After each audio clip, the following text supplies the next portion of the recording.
Alrighty, here's another quick one. Just in case you guys are confused about which valves you have, I'm going to show you the Gen 1s, the Gen 2s, and the Gen 3s. So basically the evolution of the T4E valve, the HD valve. Um, but first of all, I just want to show you guys that I already did the video on fixing the crimped valves and about the screws. And this one here in the video showed I drilled all the way through through the valve tube, and then I did the Loctite again, the 541 Loctite stuff. But I want to show you, I redid a Gen 3 valve, the crimp valve for the HDR 68, and these screws here I didn't go all the way through, so there shouldn't be any potential leaks in there, but I'm still going to Loctite these ones in.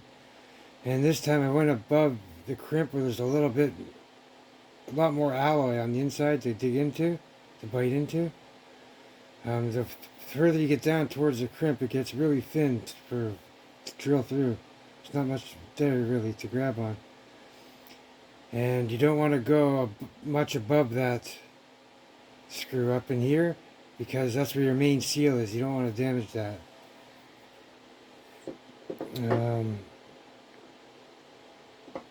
Yeah, and this is the old one I done.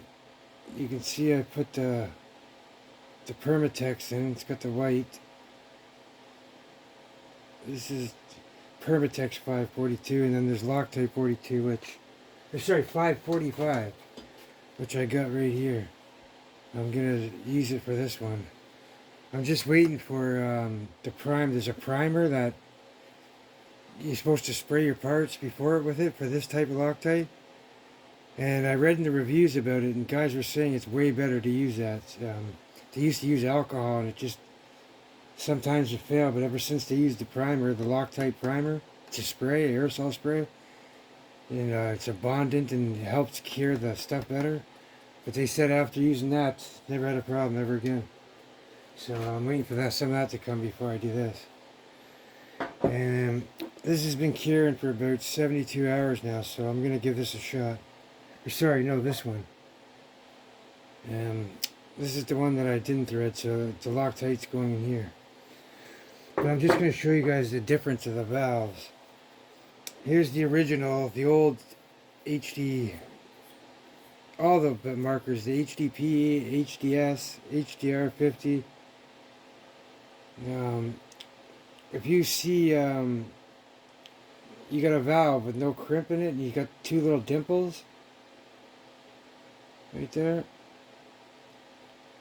This tells you have a threaded valve.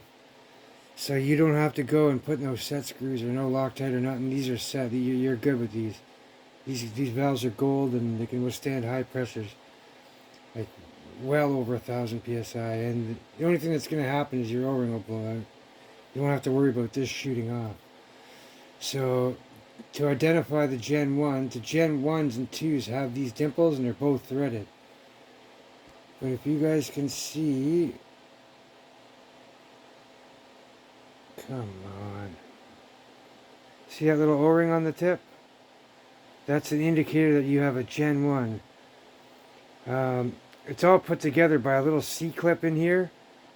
And the Gen 2s and 3s, they have a little red cap on here, which I'm going to show you. It's a little plastic cap that pulls on and off. And they're put together a little bit better. More secure than the C-clamp. So all in all, the Gen 2s are the best valves to have. I mean, we've never had a problem with the C-clip coming off. I've never heard of it. So, I mean, they're still just as good. But if you're going to go over 1100 psi, consider using one of these guys right here. Now, this is still the dimples. This is the Gen 2 valve. If you notice there, you got a little red cap here.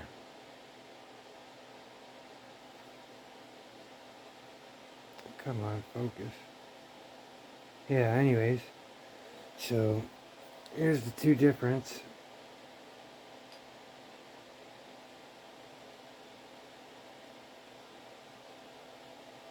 That's how you can tell them apart. And then, The Gen 3s also have that cap, but they'll have this crimp. So there's no threading, it's just crimp pressed on. Very cheap, and every time you turn your CO2 tube, you're twisting this and loosening it and weakening those crimps, and then sooner or later it just blows right off. But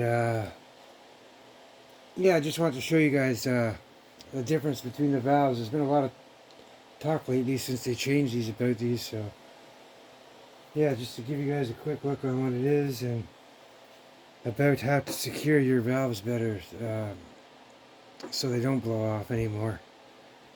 But yeah, guys, anyways, take care and have fun, man. Stay safe as always.